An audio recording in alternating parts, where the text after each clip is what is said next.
આગામી 26 ફેબ્રુઆરી અમદાવાદનો સ્થાપના દિવસ છે. ત્યારે સ્થાપના દિવસ નિમિત્તે અમદાવાદમાં આસ્થા અને પરંપરાનો અનોખો સંગમ જોવા મળશે.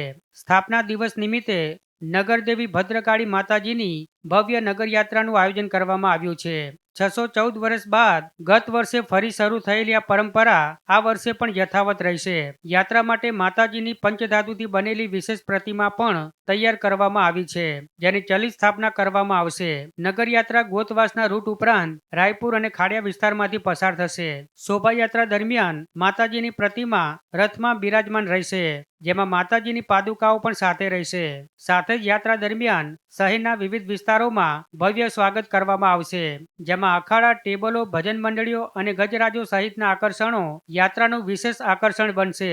જોકે આ નગરયાત્રા માટે રાજ્યના મુખ્યમંત્રી, નાયબ મુખ્યમંત્રી, દેશના વડાપ્રધાન અને ગૃહમંત્રી સહિત અનેક મહાનુભાવોને પણ આમંત્રણ આપવામાં આવ્યું છે.